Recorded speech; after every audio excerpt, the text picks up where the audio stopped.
Welcome back to the show. Now, before we get into our major topic today about online dating, we do have some very interesting topic to talk about. It's called H.pylori, and we'd like to say a very good morning to Dr. Vagif Soultanov, a consultant gastroenterologist of St. Petersburg Technical Academy. I hope I said that right. And Datin Swanite is a pharmacist. Good morning. Welcome to the show. Tell us, what is H.pylori all about? I think if I start this, Vagif. Yeah. H. pylori is a bacteria that is prevalent in about 50% of the world's population. Okay. It lives in the stomach, and it's a very hardy, very smart bacteria.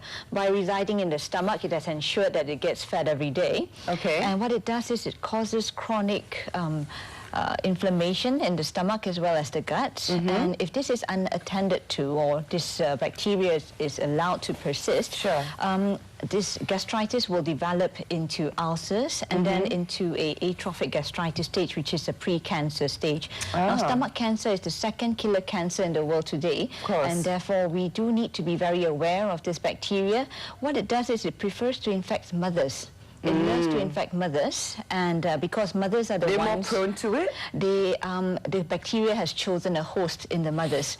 Because mothers have a lot of contact with the household members, she cooks, she prepares the food, and therefore the bacteria has a chance of propagating very easily. Right, right. So, doctor, I understand if you have a lot of morning sickness and, you know, a lot of migraines and stuff like that, you're more prone, or it's one of the symptoms of H. pylori? It's definitely one of the symptoms of H. pylori, and usually people who have morning sickness and people who are prone to have migraines, headaches, usually amount of so-called H. pylori in this organism higher than average person. So it's a form of a bacteria, if I'm getting this right. I'm speaking from a layman's point of view. I understand. Do they infect a lot of women out there, or is it the men as well, or is it just more the women? It's a very interesting question. For someone who doesn't know about medicine can ask such an interesting question. Curious. It's a very interesting curiosity, because H. pylori officially announced the cancerogen #1. Because usually if chronic condition with H. pylori leads eventually to gastric cancer. I see. It could be cancer of the stomach, or eventually it can finish with the large intestine. And of course, one of the important things today, improve our hygiene worldwide. Right, right. So it's to do with the hygiene factor here. That's what we're talking about? Because H. pylori is transmitted, well, people don't really know, although what is sure is it's through the oral fecal route, exchange of saliva. If H. pylori has got into infected food, infected water, that is why developing countries have a lower rate, whilst underdeveloped or developing countries such as Malaysia has a very high rate of H. pylori infections. So you do have a lot of patients in Malaysia coming to you with, it's also called Helicobacter pylori, right? For H. pylori. Yeah, H. pylori is a Helicobacter pylori. Yeah, and so in Malaysia it's common. Very, very common. Oh dear. The only thing is symptoms only appear in about 20% of patients. Symptoms such as heartburns, gassiness, bloatedness, abdominal pain, and 80% have no symptoms unless you get checked and get tested. But that's a common thing for us. I mean, I was just talking to my producer in the makeup room, and she said, well, you know, if I don't eat on time, then I get a bit of gas and nausea and headaches and all that. So how do we know that it's just a matter of not eating at the right time, or it's actually H. pylori? But a major problem is the gastrointestinal area. It's not only H. pylori. It's generally, it's a dysbiosis when you have different bacteria and fungi manifest in the system. Okay. And plus accumulation of heavy metals, because all these toxic fragments create so-called abnormal environment in gastric areas. Sure. And for this reason, especially lately, we have so many gastric problems. Only on top of everything, at top of the pyramid, H. pylori. I see, I see. Okay. And is it more prevalent for where pregnant women are concerned? With pregnant women, it's a very, again, interesting question and big question, because as usual, pregnant women feels from start unwell, as usual. Yeah. And in our consciousness, we believe, because you are pregnant, you're already unwell. But I don't believe in it, because if you will have precautious attitude and understand what's going on with your digestion, if you will do right thing, how to change your flora, how to deal even with H.pylori, how to deal with toxic elements, abnormal flora in the body. You can do many, many right things to prevent your liver from intoxication and liver putting pressure to your kidneys. That's right. And in this case, pregnancy becoming normal like nothing like nothing ever happened. Yeah. But 90% of women experience some form of morning sickness.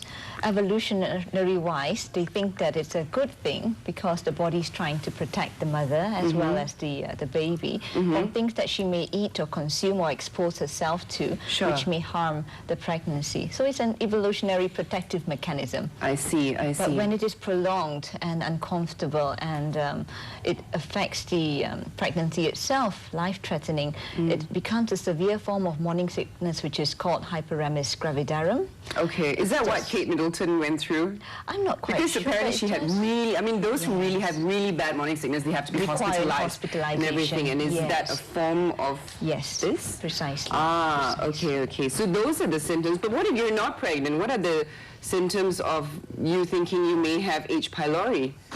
All starts with the gut, as I mentioned before, heartburn, abdominal pain, gasiness, but other obscure symptoms as well, Vagif, headaches. Well, but the problem is, it's a very, from one side, rhetorical question, why you believe you have H. pylori. But definitely, majority of the population, especially the countries with lower hygiene, majority of them infected with H. pylori. Okay. Because H. pylori, it's one of the most interesting, smart, and very resistant bacteria. Naughty bacteria. Very naughty bacteria. And for us, better to pay attention to not only H. pylori, Helicobacter pylori.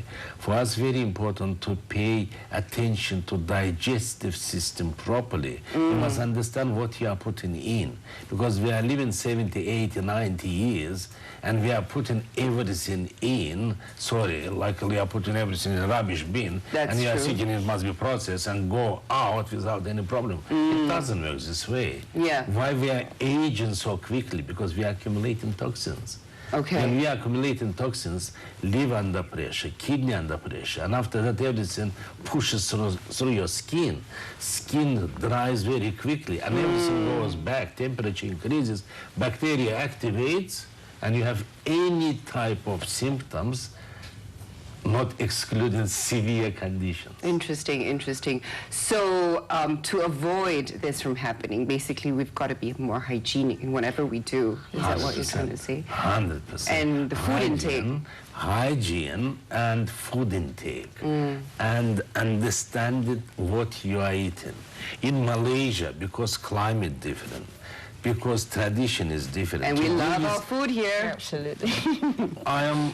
I love Malaysian food also, but you are eating everything spicy. That's true. It's a tradition. Why? Because on early days, hygiene wasn't on a high level. We didn't have refrigerations. We didn't have many things. It's a reason. We didn't have medication.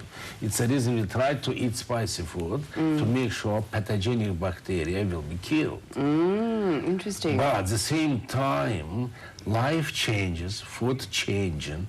We are traveling a lot. We are eating in different countries, different food.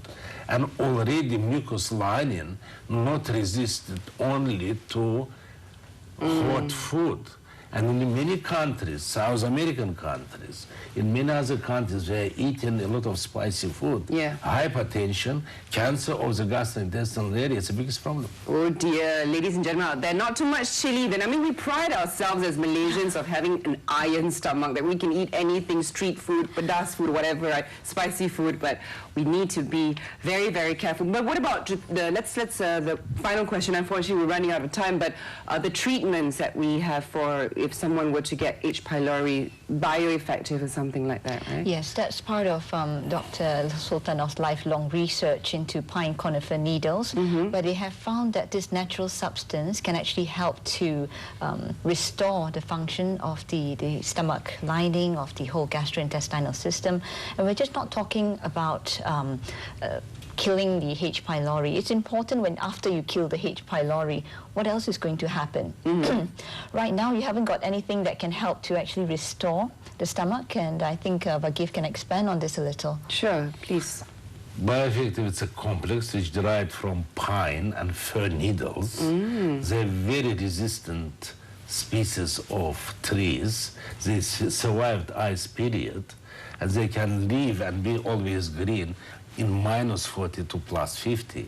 That's right. Or -50 to +40, it doesn't matter. Okay. But in real terms, they're very interesting resistant trees. It's the reason they are creating such a complex of substances.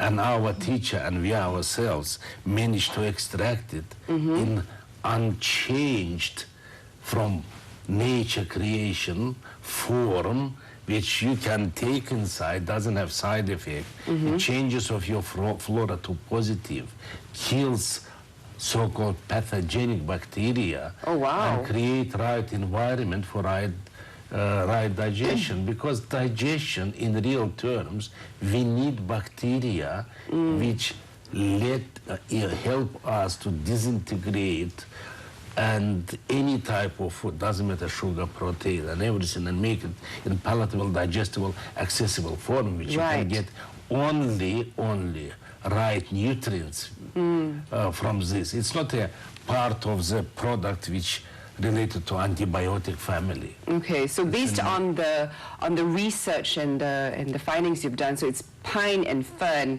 and if anyone were to have this disease, they would be treated with this. We will be very happy if people will start familiarize themselves with this product from childhood, and they will understand they can live healthy life without running and buying antibiotic, anti-inflammatory substances and steroids. Bioeffective A is also suitable for pregnant women. It's safe during pregnancy, breastfeeding. So a very good supportive product, not only to... What's it called? Bioeffective A. Bioeffective A. A. That's the active ingredient inside the pine conifer needles. Perfect. Wow. Thank you for enlightening us. I mean, it's opened my eyes up to quite a bit of things. Unfortunately, we're running out of time, but thank you very much, Dr. Vagif, and thank you very much, Datin, for coming down and for sharing all this with us. I'm sure our audience are now much more informed and will take care of our tummies a lot better. Thank you so much. Thank you very much. Thank you. Thank you very much. Thank you. We're going to go for a very short break.